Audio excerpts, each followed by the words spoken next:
दर्शकों नमस्कार। तो स्वागत है आप सभी का आपका अपना YouTube चैनल आध्यात्मिक ज्ञान सूचना के अंदर। तो दोस्तों, हर बार की तरह इस बार भी लिए हैं दो संतों का आध्यात्मिक विचार।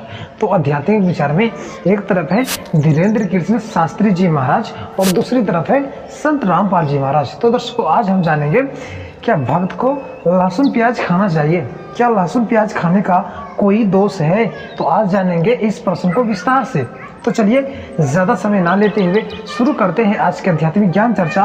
और पहले देख लेते हैं धीरेन्द्र कृष्ण शास्त्री जी महाराज के विचार। करे रहो जिनको चर्चा कथा से संबंधित ही पूछना, कथा से अलग मत पूछना। भाई वहां माइक भेजो, ये चश्मा वाले बैठे हैं, खड़े हो जाओ भैया, सुनाओ,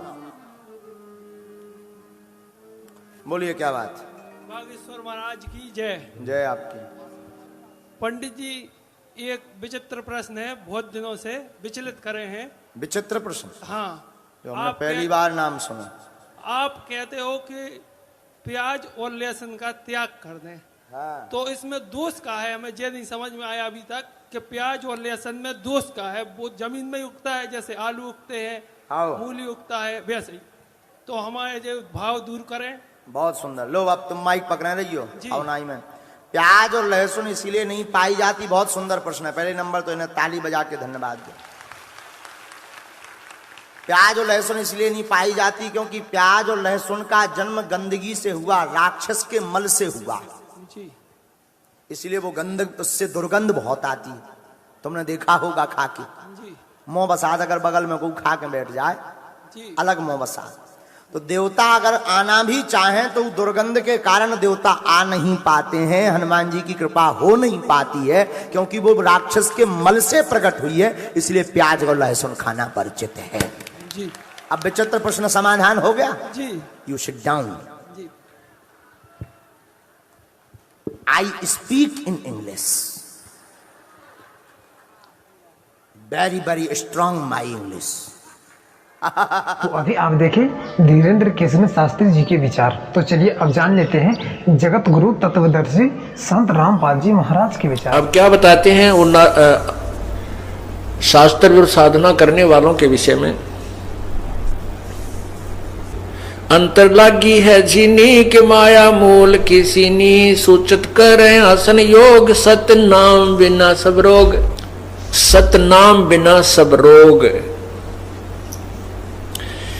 अलोनिया खात है नीलोन, दीजे पीठ पर तिस गौण, जरने बैठते हैं मूड जिम पंचग्रा समरूड, एक गुफा धारी सिद्ध, सो तो पड़े काल के फंद, कुटीचर मांगते हैं चून, जन्म न बीज बोया भून। क्या कहते हैं परमात्मा?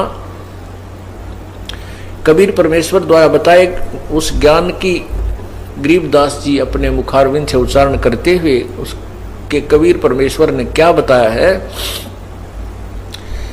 कहते हैं कुछ ऐसे साधक हैं, कहते हम नमक नहीं खाते, कुछ ऐसे साधक हैं कि हम प्याज नहीं प्रयोग करते, हम लहसुन नहीं खाते, यानी कुछ उन्होंने विशेष अपने आप जो परहेज बनाए हुए हैं। उनके लिए परमात्मा कह रहे हैं यदि तुमने शास्त्रानुकूल साधना नहीं की, जैसे क्या कहा है, अलोनिया जो एक पंथ है जो नमक नहीं प्रयोग करते कभी भी। कहते हैं जो सतनाम नहीं, जिनके पास शास्त्र विरुद्ध साधना करते हैं और ये परहेज भी रखते हैं, और अगले जन्म में वो गधे बनेंगे और उनके ऊपर नमक के बोरे डाले जाएंगे, लदेंगे, और वो नमक फिर उसकी कमर के ऊपर टूटी हुई पीठ पर नमक ही लगेगा, और घाव पर नमक लगने से कितना कष्ट होता है। एक एक लाइन की पंक्ति की जो एक एक पंक्ति को समझने के लिए, इस तत्व ज्ञान के पंक्ति को समझने के लिए बहुत गहराई में जाना पड़ता है। और पुण्यात्मा इन बातों में विचार करो, गहराई से सोचो, हृदय के अंदर समाओ इस बात को जो परमात्मा हमें बार बार ये संदेश इस दास के माध्यम से पहुंचा रहे हैं। तो आपने इसके ऊपर बहुत गहनता से विचार करना चाहिए। और आपको यहाँ परमात्मा ही ला रहे हैं, कबीर परमेश्वर की रजा से ही आप जी यहाँ पर आ रहे हो, नहीं तो उनकी रजा ना हो तो जाकर देखो इन मेडिकलों को, हॉस्पिटल्स को देखिए जाकर क्या क्या हाल हुआ पड़ा, भरे पड़े हैं, कोई रो रहा है, कोई चिल्ला रहा है, कोई इसका है, कितना बुरा हाल है।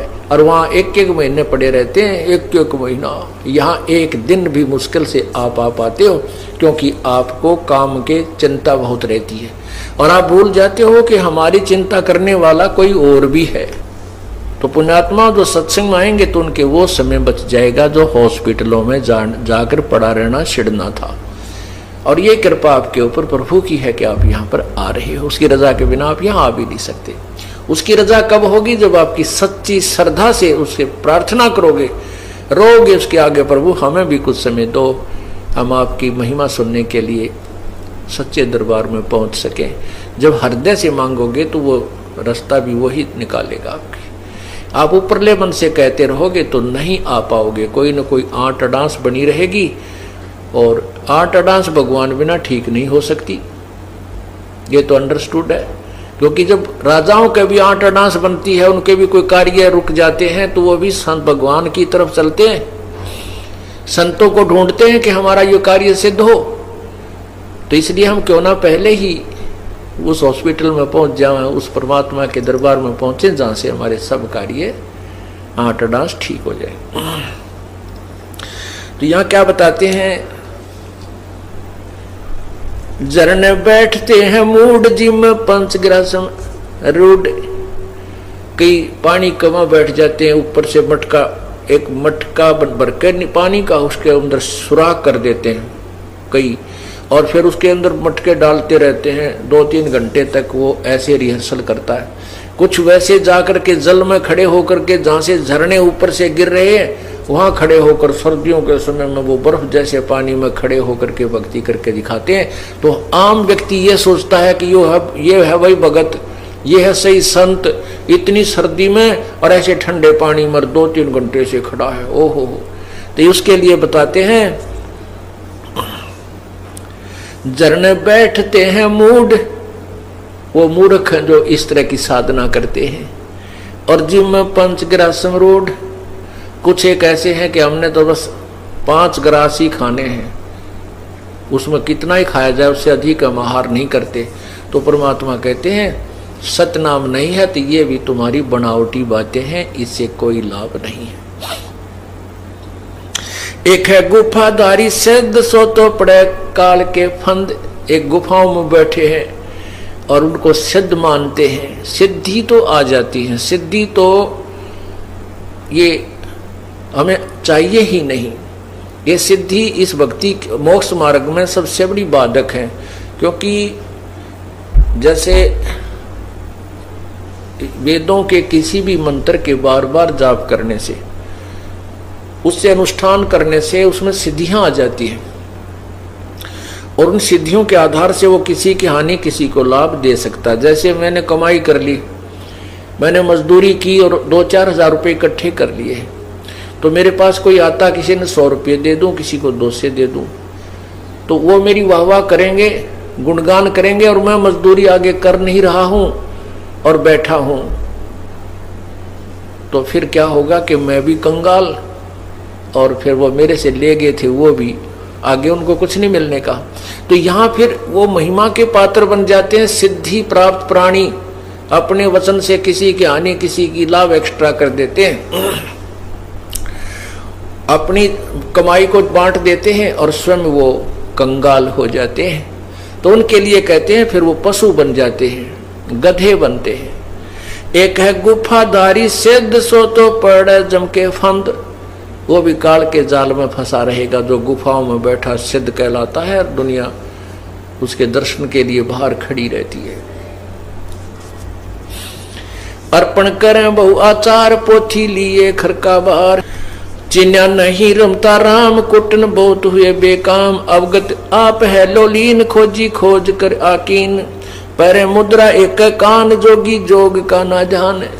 कुछ ऐसे हैं, एक कान में वो पहनते हैं गोल गोल मोटा है, उसको मुद्रा बोलते हैं, और कुछ दोनों में पहन लेते हैं, कनपाड़े कहलाते हैं। कहते हैं इनसे लाभ नहीं। परमात्मा की भक्ति अगर आपको करनी है तो शास्त्र अनुकूल पूरे संत से प्राप्त करके ही कीजिए।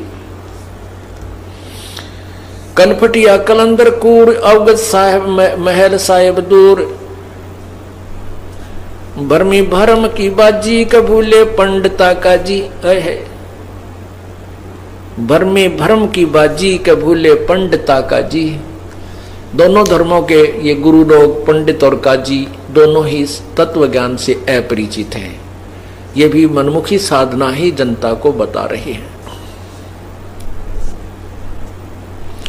सन्यासी उदासी जान पाया नहीं सतगुरु ज्ञान, सन्यासी उदासी जान पाया नाही सतगुरु ज्ञान। सतगुरु का ज्ञान, तत्वदर्शी संत का ज्ञान उनको नहीं मिला।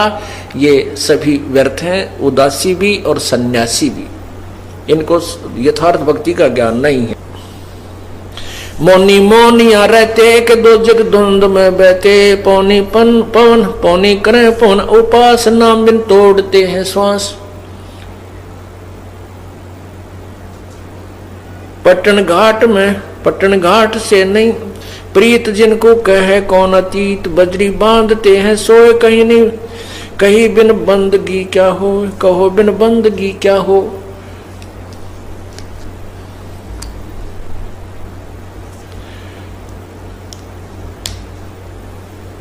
बांधे पवन का गुटका के धूम्रपान क्यों लटका। ये धूम्रपान करते हैं, चिलम पीते हैं साधु, कभी उनमें चरस भर लेते हैं और मारे दम। कहते हैं ये तो बनावटी बातें हैं, आप अपना कर्म बिगाड़ रहे हो। भक्ति करो परमात्मा की, शास्त्र अनुकूल कीजिए, पूरे संत से भक्ति प्राप्त कीजिए, जब तुम्हारा कल्याण होगा। एक तो नगन है नागा जिन्होंने सूझता आगा। एक कति नगन फिर है नागा और उनको भविष्य का ज्ञान नहीं है कि जो साधना तुम कर रहे हो इससे लाभ क्या होगा। एक है नगन है नागा के जिन्होंने सूझता आगा। आगा माने भविष्य, क्या उनको पता नहीं क्या बनेगी तुम्हारे संग में। सिंगी बांधते से ली कीजे बैल घर तेली है। सिंगी बांधते से ली कीजे बैल घर तेली। जो साधना ठीक नहीं कर रहे उनके बारे में भगवान बता रहे हैं अपने तत्व ज्ञान में।